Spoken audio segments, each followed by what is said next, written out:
Hey gang, Sparky here. Got the new iPhone 13 Pro. I wanted to test out the camera. I thought, what better than doing it at Disneyland? It's a little cloudy today, but I'm going to give these new lenses with the bigger sensors and the bigger apertures an exercise today and share with you some results. Let's get started.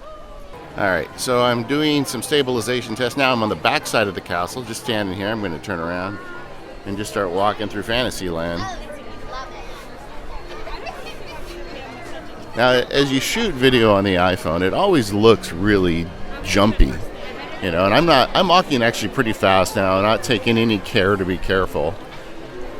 But the software does a really good job of stabilizing it. When you see it later, even though it looks jumpy to me right now, I think it'll look fine. If you put a gimbal on it, I guess it would probably be a little better. They do make iPhone gimbals, but I generally find with the new iPhones, you can get away with a lot just with the naked iPhone. Pretty busy today, huh?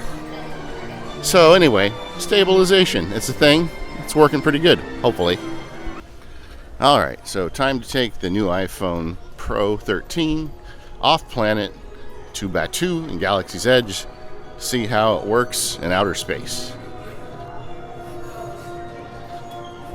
Okay, so here's another stabilization. I'm at the wide lens, or the 1X lens, just walking uphill here into the gates of Batuu.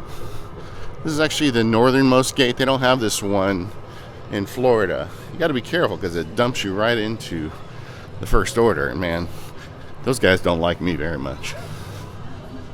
Now let's switch it now to ultra wide and do some stabilization at the wider angle, which should be even more stable.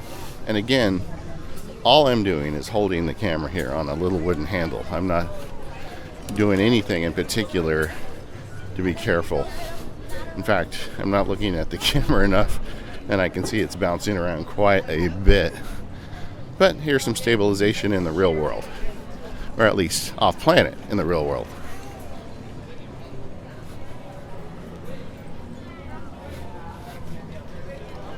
I don't have a whole lot to say, but I got to keep running this film because just around this corner is an amazing shot. Here it comes. Oh yeah, there it is.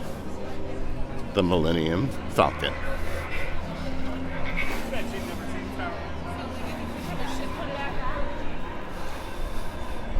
Alright, again, testing stabilization. I'm just standing here. I'm doing a slow spin. And coming back. Alright, let's do some camera tests of the Falcon. I'm currently at the 1X wide lens, which is the best lens on the phone in terms of sensor size, low f-stop, and it looks really nice. I'm going to take a couple pictures here. With the new one, we have a new ultra wide lens, and this may be really the best feature of this new phone. It's really a nice lens. It's letting a lot of light in. It's got autofocus. It's just a big improvement over the prior ultra wide lens, and it looks great here with the Falcon. And then they also upped the zoom lens this year from 2.5x on the iPhone Max or Pro Max, or 2x on the iPhone Pro, to 3x on both. So it's a 3x lens on both the Pro and the Pro Max. So I'm going to click that in, and there we go. Wow, that's a nice reach, you know. So we're starting as wide as this and getting as tight as this. Now the zoom lens has a higher f-stop, lets less light in. It's going to be probably worse in low light, but still looks pretty damn good. Then of course there's also digital zoom, which you can do. I'm not a big fan of it, but it's there if you want it. But I usually just keep it to the primary focal lengths of ultra wide, wide, and zoom. I'll take a picture of that. And you know, I just got thinking, you know what would look awesome would be the front of the Falcon with ultra wide. Now I'm recording my screen now. I'm not doing a video recording, so there's no stabilization applied. So this is another example of how good the stabilization is. You can see how bad it is here. Pull out to ultra wide. They're taking a picture. I don't want to get in it. Oh yeah, that is a nice looking picture. I talk on the podcast how I like to work at Disneyland, and this is my favorite spot. These tables here right outside the Falcon. I mean, you can't think of a better place to work. But let's get some more pictures. And again, this is screen recording, so there's no stabilization, so I apologize for the bumpiness.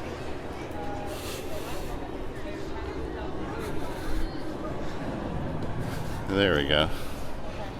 Kind of a nice angle of the Batu, and this is an ultra wide, so again, I really love this lens. I think I'm going to be using it a lot more. And I'm going to go to the normal wide lens, take some pictures, get one back at the ultra wide, and then again, let's try the zoom. Wow, you know, the zoom, it looks really good on the cockpit. I have to admit, I didn't expect the zoom to look this good. Of course, it's going to be jiggly because I'm doing a 3x right now. All right, now I'm really curious. Let's take this thing indoors. Okay, so this is Doc Ondar's. It's a cool place where they sell like lightsabers and cool stuff for Star Wars fans. It's pretty dark in there. You can see from outside. Let's go in and give these cameras a test in the dark. This place is pretty crowded. I'm wearing a mask, so bear with me.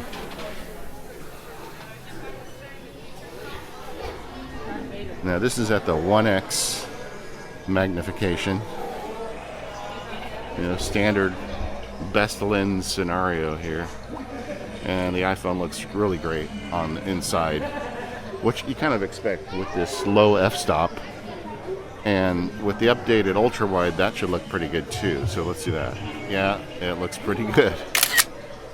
Yeah, that's my big lesson today, that the ultra wide lens is awesome. I'm going to go over here, and now let's give the 3x lens one a try. And this is the one with the higher f-stop. It should be worse in low light. And again, it doesn't look that bad, guys. I was just in Batu in Florida, and if you see up here that IG-88 droid, how there's all these bullet holes over his head, they don't have those in Florida. So he got shot here, but apparently not in Florida. So let's give portrait mode a try. This has been on the iPhone now for several years. Oh, wait a second. This guy has to talk to me first. All right, well, portrait mode's been on the iPhone for several years. It was pretty terrible when it first started, but it's got a lot better over the years. And I am now in the 1x mode. You may not know this, with the iPhone Pros, you can have portrait mode between 3x and 1x just by tapping in the upper left corner. I'm going to go ahead and focus now on this guy right here, and then take that picture. It looks pretty good. Now we'll do a 3x, but I'm going to back up just a little bit. And that one is going to be even more bokeh in the background because of the 3x lens. You get more separation. But yeah, looking good. Let's shoot something else here. There's another droid over here. He's a little farther away. I'm going to tap on him, the 3x mode, and shoot that. Now we'll back up to the 1x mode and portrait mode. He's too far away to really get a lot of separation, but this guy does. Still works pretty good. The portrait mode is obviously going to look better. I mean, you've got better lenses. And I think the algorithm is probably better too as they continue to improve it. I'll try and find somebody I can shoot a picture of instead of a droid later for some further examples. All right, Ray's down now here talking to some kids. And now this is a chance to try out portrait mode again. I'm going to hit the 3x mode here and tap on Ray. And now you get a better idea of how it works. Did you see how it jumped to that cast member there? Now I'm going to tap on Ray and hit the button. This is a 3x. She's letting them know, sharing some wisdom with the young Padawans.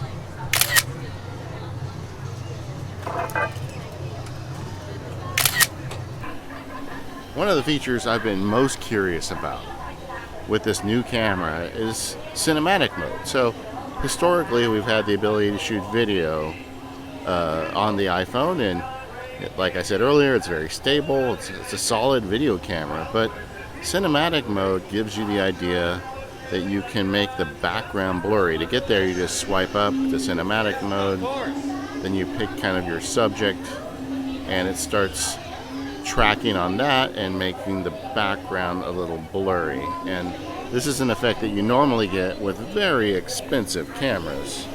It's artificial, like portrait mode, but it's pretty good for the first time around. I can't get over it.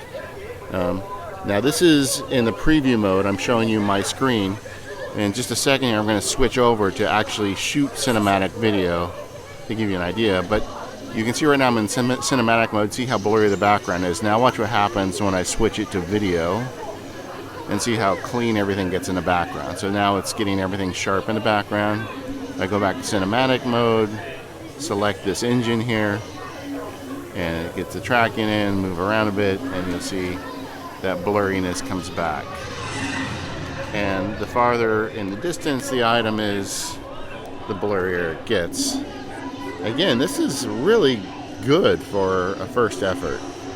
One thing about cinematic mode, it drops to 1080, 30 frames per second. So if you want to shoot 60 frames, or if you want to shoot in 4K, it doesn't work. But there's a massive amount of math going on to pull this off. And this is just the live preview. So now let's switch over to actual cinematic mode. Okay, so now I'm recording in cinematic mode. And I am more impressed with this feature than I expected to be. And ideally, this is for use with a person. My wife and I do a little Disneyland vlog that we have on YouTube called the DLR Field Guide. And I'm always looking for ways to like frame her or me with a little bit of a blurry background. I think that makes it look more cinematic, for lack of a better term. But to do that, you've got to bring an expensive camera with a big lens, and it just adds a whole degree of complexity. This is on a phone that fits in my pocket. I just can't get over it. So we're going to do a lot more testing with cinematic mode now, walking around Batu. To begin with, here's a test of the cinematic mode with the selfie camera, which I didn't even know was a thing until I tried it out. But it looks really good in the background. I just can't get over it. This is a lot better than I thought it would be. And this is the selfie camera, which is the worst camera on the iPhone, but looks pretty damn good. Let's switch over to the front camera. All right, here's cinematic mode in front of Doc Ondar's, and you can see I focused on this Jedi statue here. And as I move around it, the background blur is going to get more extreme as I get closer to his face. I'm going to back up a little bit more, so things should calm down a bit. I don't know. I mean, I think we'll be able to use this for our field guide. I mean, given it's not a feature film, so it doesn't have to be super fancy. But I really like this. And again, this usually takes a lot of expensive equipment that doesn't have built-in stabilization like the iPhone and doesn't have 3 lenses like the iPhone. Let's find some more examples. All right, I'm back over with my droids again, this time from the other side, using cinematic video. And you can see how the background is blurry. The one I've got in focus looks good. I just tapped on the little nozzle here. And you can see how it chose focus on him. But as I move across, it's going to try and lock in focus. But if I pan over, then it's going to look for something new. I'm going to pick the control panel on this guy here now. And you can see it looks, I don't know, it just looks pretty good to me. Here's another example, locking in on a creature. Just looking at him. How's it going? Good. I'm just testing my new camera out here. Yeah, see how the background gets blurry? Oh yeah. There it goes. Nice. Now it just reset. Yeah. Yeah, that takes a while to get them adjusted. Can I get you? Let me just see here. I love your costumes. Thank you. What's the name of that guy on your shoulder there? Well, he's a wacky monkey. Yeah. He's from the desert, and he loves to hang out with Hondo and Naka. Ah, yeah. Because he's not Salacious Crumb, right? That's the other guy, right? Salacious Crumb Crumb, yes, he's from the desert. Yeah. And he was friends with the noble Jabba the Hutt. Yeah. And Jabba the Hutt provided credit opportunities to independent contractors, we'll call them. Okay. Is this guy full of hijinks like Salacious Crumb? Yes, his name was Putt Mutma. All right. I love it. Yes, but all in all, they're quacking monkeys, and they're not one you turn your back on, yes. I heard they're kind of delicious too, though. They make the best broth. Oh, nice. Nice. You get some quacking monkey broth and mix it in with a little womp rat Yeah. juice. Delicious. Yeah. Now you're making me hungry. Yes, just like Grandma used to make. Yes. Well, Rising Suns. Rising Suns, still aspiring. Well, as you can see, Batu has some of the best cast members and residents. I love coming here because so many of them get into it like that. And that was a great example of the front-facing camera's ability to do cinematic mode. And I know it's turned up a little high for these videos. It probably should be turned down a bit, but it looks all right. And I'm using it again here on the selfie cam. And my overall take on cinematic mode is it's usable. It's not just a gimmick. As long as you're willing to go down to 1080 instead of 4K. I think I'm going to be using it, frankly, with some of the videos my wife and I do here for the Disneyland Field Guide, because why not? They look so much better. There's also, though, a macro mode now on the ultra-wide camera, since it does automatic focus. So I'm going to switch over to that now and take some pictures using macro mode of these space plants here in Batu, which remarkably look a lot like drought-friendly plants from California, but there you go. All right, so I've got some plants here. Let's go in and have some fun with the macro lens. And to do that, I'm gonna just select the camera. There is no macro mode. Instead, all you do is you just get in photo mode, and you just keep zooming in, and then you'll see a transition at some point. There, it just happened, and now it's got to macro mode. And now see how close I can get to this.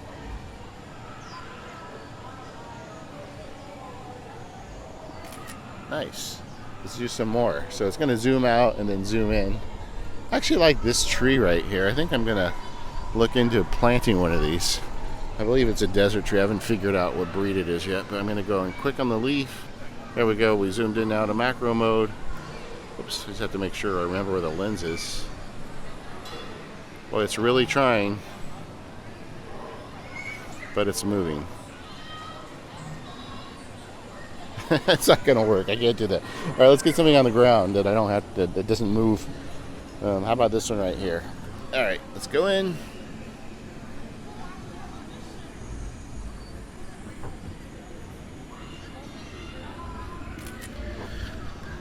The trick with macro mode is just having enough light, and we don't really have a lot of light here today. But either way, I'm recording the screen, so no longer do I have stabilization in effect, but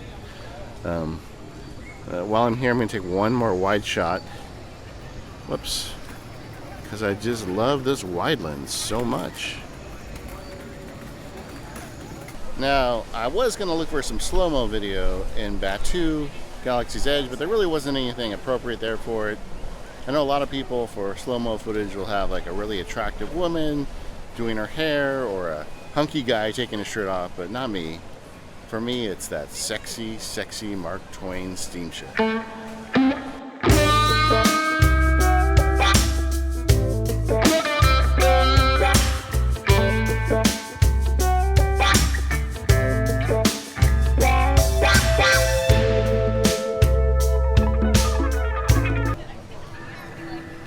All right, well, in summary, as I get myself backlit here and I turn on cinematic mode one last time, I really like this camera, and I think the iPhone 13 Pro is going to be a really nice upgrade for me. The camera is great. You've got 3 lenses you're carrying in your pocket at all times. The stabilization really can't be undervalued. If you want to do this same type of photography with a proper full frame or crop frame sensor, you're going to need to bring a gimbal, and you just really don't, I think, with the iPhone. Also, I really like this new cinematic mode that I'm using right now. I know it's kind of gimmicky and some people don't like it, but I think it looks cool, and I'm going to be using it with some of the videos I make with my wife for the DLR Field Guide. Either way, I'm Max Sparky. You can find me at maxsparky.com. You can find my field guides, including the Photos field guide for the iPhone, iPad, and Mac at learn.maxsparky.com. I hope you enjoyed. See you next time.